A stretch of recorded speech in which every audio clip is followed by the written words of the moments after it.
Good morning, students. Welcome back to my 30th lecture of the subject code CPC 505, Environmental Engineering 2. Now, the topic I will discuss today on dewatering, sludge dewatering. In last two lectures of the sludge disposal and handling, we described in 28th and 29th lecture consecutively, that is the sludge thickening and the sludge digestion, that is the sludge stabilization part. Today, I will discuss the topic, the sludge dewatering.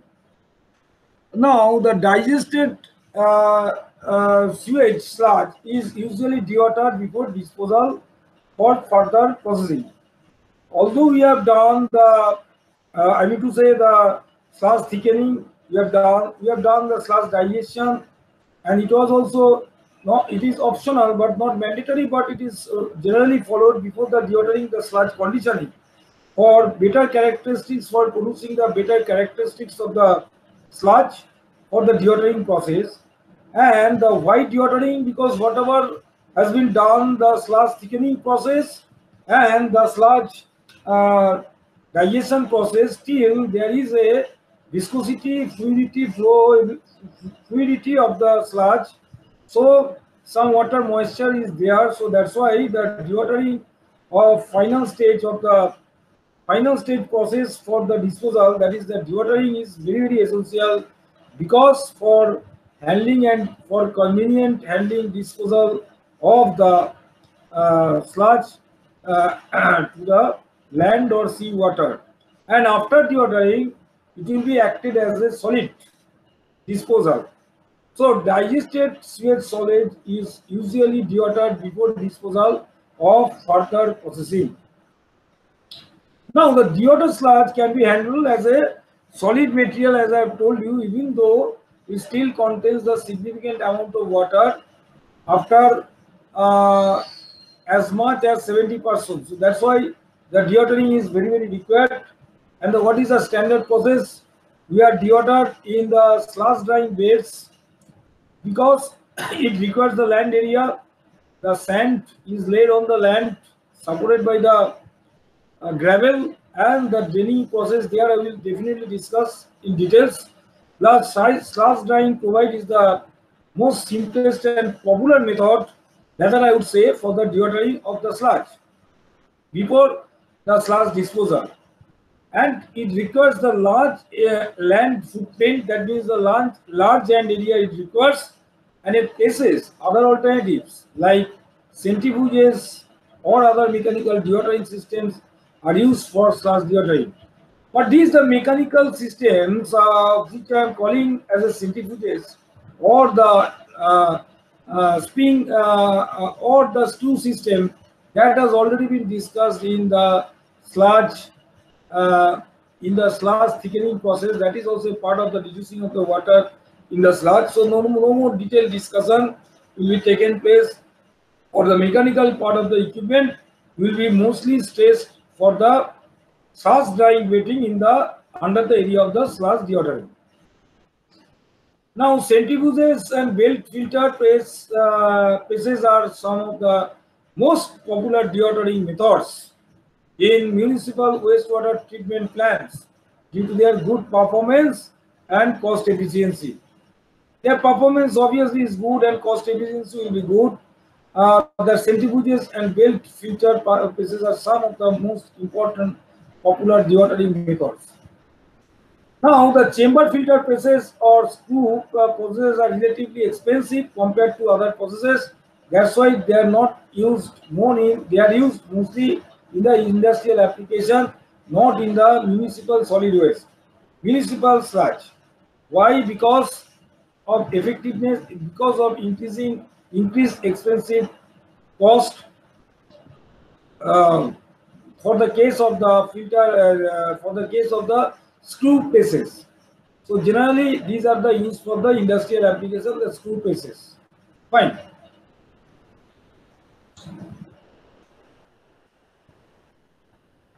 Now I am showing you the practical photographs of the sludge drying beds. How the sludge dewatering has been, sludge drying bed, how the sludge dewatering has been taken place in sludge drying bed. You see the photographs now the digested slurry is spread on an open bed of sand. As I have said you that it is supported on gravel, and it are allowed to remain until dry. That means we have allowed to sludge remain on the surface of the sand till it dries. That means until dry. So it may take 2 to 6 weeks. That will see how much time will take, and the dewatering will be taken place in the I mean to say the sludge drying is taken place due to the two simultaneous operation in sludge drying bed. One is the evaporation and another is the gravity drainage. So these two combinations, that is the evaporation and the gravity drainage process, makes the sludge dry. Now the gravity drainage, definitely from the bottom underneath the sand will take place. The water percolates and some water is evaporates to the atmosphere. So this evaporation and the gravity drainage, these two mechanisms taken place for the sludge dewatering under the heading of the sludge drying bed. Majority of the liquid drains off through the sand in the first few hours, after which drying occurs due to evaporation, and that is the time taken process. Evaporation is the time taken process because it depends also on the climatic condition that you will see. So the drained liquid is collected through a piping network built under the sand and is pumped back to the head of the plant. So the drained liquid is collected through a piping network built under the sand and is pumped back to the head of the plant. The drying period usually varies between 2 to 6 weeks. Why? Because it depends, one of the factors is the sludge characteristics and another factor is the climatic conditions including temperature, rainfall, wind, velocity, relative humidity. And for the good characteristics of the sludge before the dewatering, under the sludge drying bed, what we do, I do the conditioning for improving the characteristics of the sludge.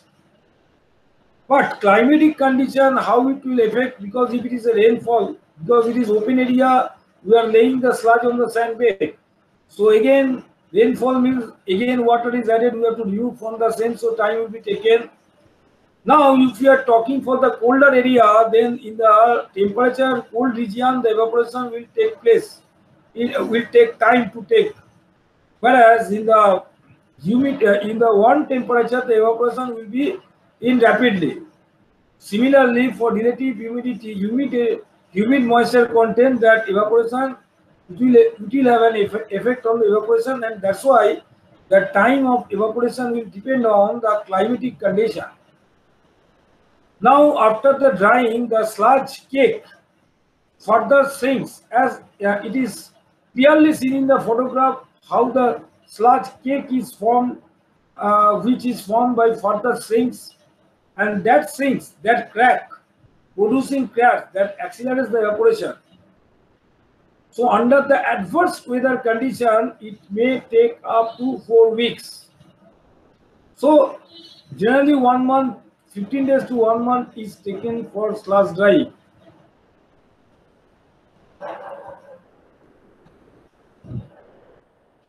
Now let me discuss. We are in the sludge dewatering, that is the sludge drying process.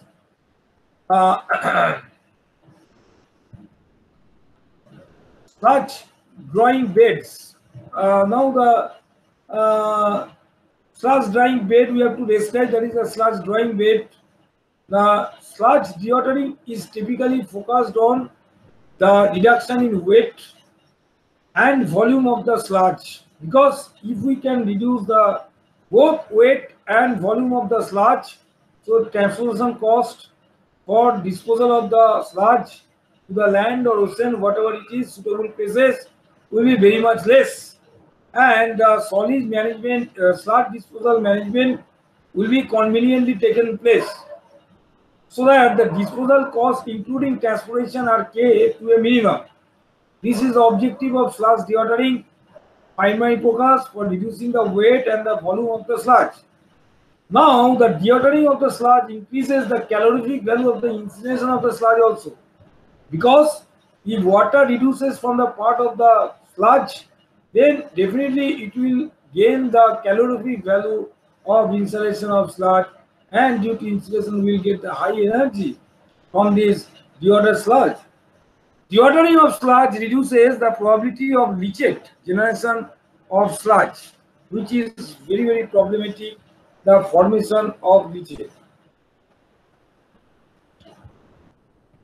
Now we have seen the sludge drying bed. Now we'll be seeing the other dewatering methods. What are the other dewatering methods? The mechanical methods, that centrifugal methods, bell filter process, and then the chamber filter process, where the lime and the polymer conditioning is being done. So uh, this is shown basically the dewatering process of the centrifuge and the bell filter process elaborately discussed in the water reducing process like in sludge thickening. So that part I may skip, which was detailed discussed in the portion of the first process, that is the sludge thickening part. Let us discuss the once the dewatering is being done. It is very important in the sludge disposal and handling process. That is the sludge hygienization. Very important, because when we dispose the sludge, we have to make the sludge, see the sludge hygienization, because municipal sewage sludge hygienization, which is also called the disinfection, is a procedure to reduce the content of pathogenic bacteria in the sludge below a certain level, which is accepted by the competent authorities. So, pathogenic bacteria can be reduced by the process of the hygienization of the sludge in the sludge below a certain level, which is accepted by the, because when we are disposing some sludge in the landfill or whatever it is, though some authority has to accept the value of the permission values of certain thing, toxicity or some pathogenic bacteria values, that competent authority should accept the allowable value of the pathogenic bacteria, and it should be hygienized. The need for hygienization depends on the sludge disposal method and is important for the agricultural disposal and for disposal of landscaping. Why it is important for the agricultural disposal? Because if it is not being hygienization, then toxicity may affect the crops which is inbuilt in our body while taking the crops from agricultural land. So it is very impact on the human health in tons. Now, first we have seen the sludge type, whether it is a primary sludge or secondary sludge. We have taken possibly aerobically or the thickened, then it will be dewatered sludge, possibly aerobically or anaerobically digestion was taken place. Now the hygienization method, they are mostly the thermal treatment, pasteurization, thermal treatment is there, generally are followed for hygienization method. Now chemical treatment also being done for stabilization and other treatment, and the biological treatment also for decomposition of the organic matter, of the organic carbonaceous organic matter, for making them unstable. So what will be the final product after the sludge hygienization is being done? Then final, it is suitable for the soil conditioning or fertilizer and converting material for landscaping. So these things are after the hygienization, it is used for our day-to-day usages. Now, sludge hygienization, if we see the small water, we can categorically three water treatment plant. We can take the view of the comparison chart rather.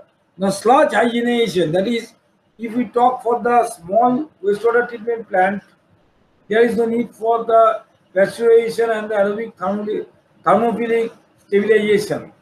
And this is very much required in case of, if we see the medium and the large WWT, that is for the medium and large wastewater treatment plant, then the pasteurization and the aerobic thermophilic stabilization is done according in addition to the pasteurization and the aerobic decomposition, aerobic thermophilic stabilization, three more things are being done as large WWT. What are they?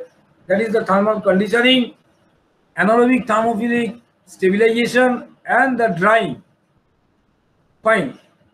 Now, in the small WWT, drying by solar also being done, and the medium also drying by solar, and for large drying is occurred by thermal. Now let us see the chemical treatment. Now for the small WWTP, treatment of sludge of low DS, that is the low dry solid, with milk of lime. So treatment of sludge of low dry solid with milk of lime. Treatment of sludge with low dry solid with milk of lime, same process can be applied in the medium wastewater treatment plant, but it is not being done in the large WWTP.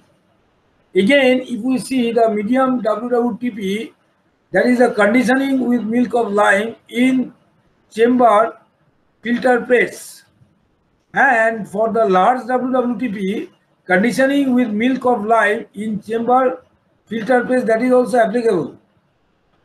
Now, very interesting, use of burnt lime after dewatering, that is applicable in the small WWTP, and use of burnt limes after dewatering also it is applicable not only for the small WWTP but also for the medium WWTP and also large WWTP.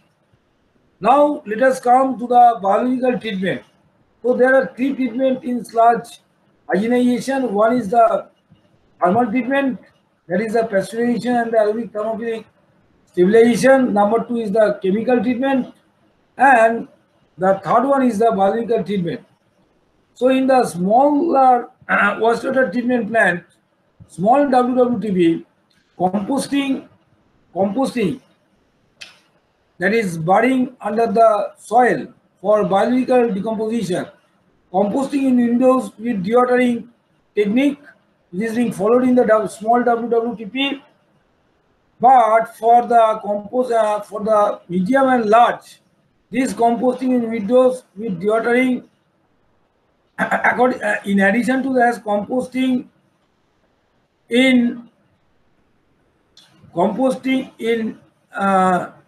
tunnels also, dewatering technique that is being followed. So these are the methodology, different type of wastewater treatment plant, whether it is a large, medium or small. That sludge hydrogenation has been, how it is being taken place, that a comparatively chart has been produced to you. Now sludge hydrogenation. Now what are the investment costs? Definitely composting is associated with the high investing costs, and the lime treatment and pasteurization, they are the low medium investing, because for composting we need the land area, so the investment cost is more. Energy, definitely pasteurization, we have to thermal energy, question of thermal energy is coming. So definitely it is a energy extensive process, so it is high energy compared to the low in case of the composting and the lime treatment. Now the chemical demand in composting, there is no chemical demand, only lime treatment. Since we are adding the lime, so the chemical demand is there. In pasteurization, it's a thermal process, so the chemical demand is not there. Structure material needed. In case of the composting, it is yes, but in lime treatment, pasteurization, it is not required. Sludge dewatering needed. Yes, composting, because you know it will be buried under the soil. So if it's not properly dewatered, then the leachate will be formed, and it will create problem. To avoid the leachate formation, the complete dewatering should be done in case of the composting, but it is not required in case of lime treatment and pasteurization hygienization.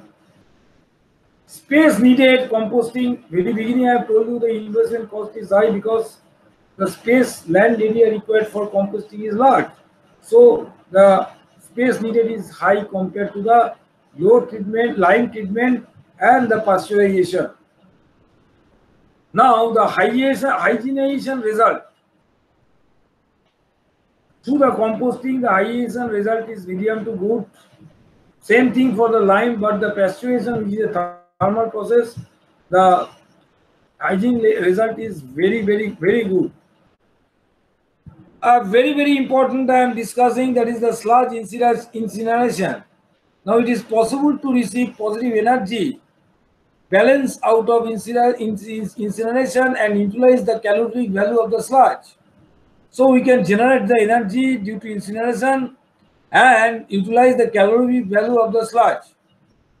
However, the main driver for sludge incineration is the fact that the amount of sludge generated at municipal wastewater treatment plant is very large compared to the land area available for the disposal or treatment, as for example composting of the sludge.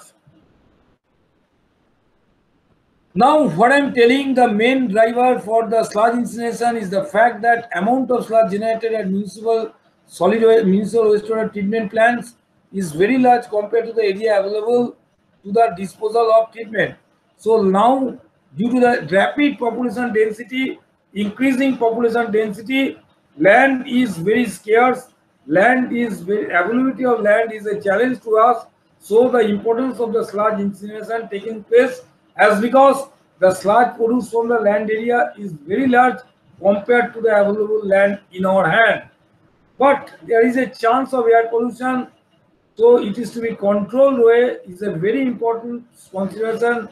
When waste sludge is incinerated, we have to control the air pollution. That is a basic focus. So if we talk about the incineration technology, is bed-fed combustion or fluidized bed combustion. Now the combustion. Now let me talk about the features in case of the grate-fed combustion. We see the combustion is a combustion in a furnace at 850 to 1000 degrees centigrade, which consists of a grate floor and refractory line furnace. So refractory line furnace, where the heating temperature in the furnace is maintained between 850 to 1000 degrees centigrade. That is the features of the combustion process. In fluidized combustion in a furnace from 850 to 950 degrees centigrade, which consists of a boiler floor made of fluidizing nozzles, refractory lined furnace, and sand bed. Now let us see the applicability. Not suitable for mono incineration of sludge.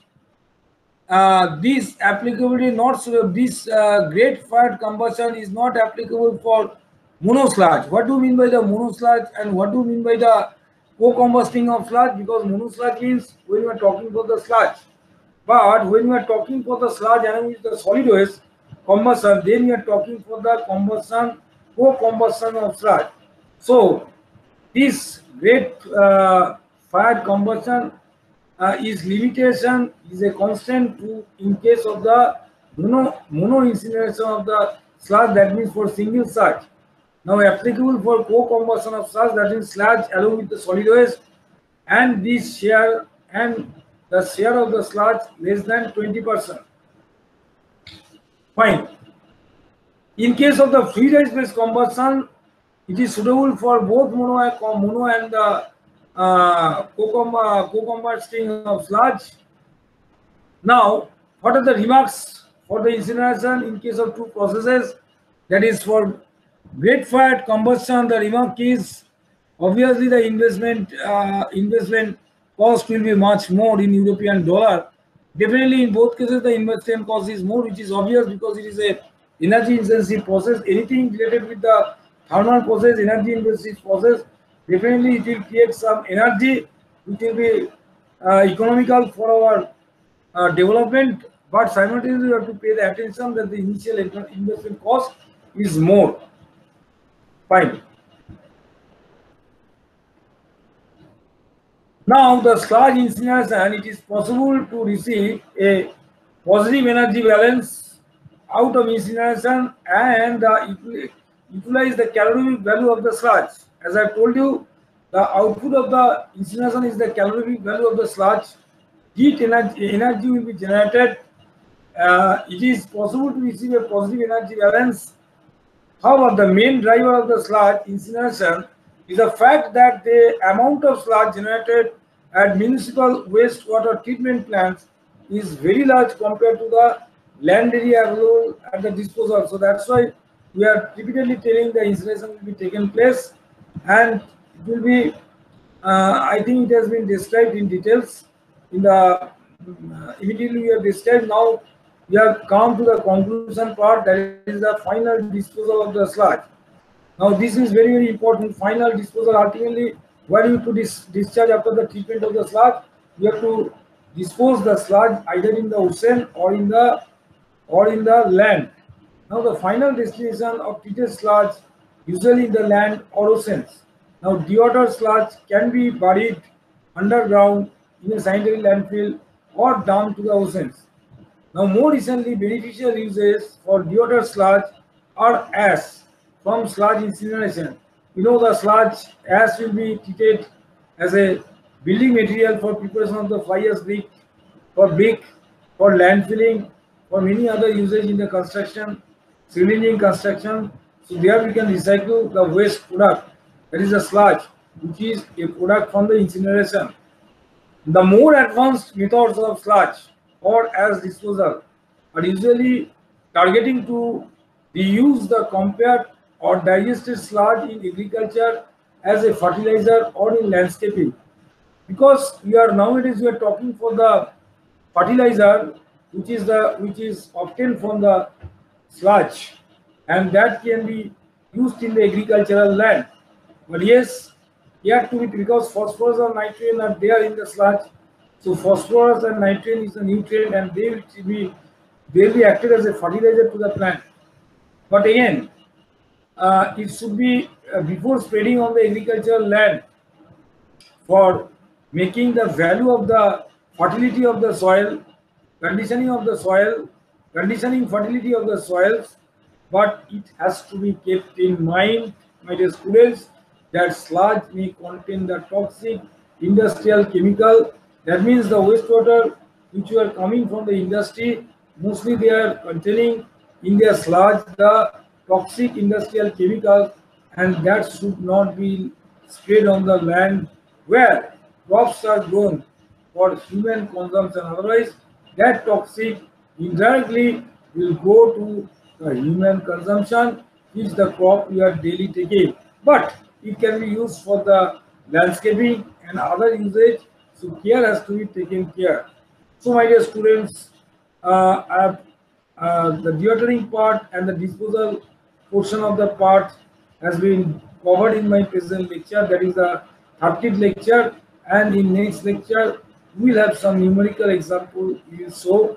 So I will upload the lectures in the Google Classroom. Kindly have a look. Then we will be meeting in the live classroom for one-to-one interaction. So thank you everybody. Thank you all. So have a nice day.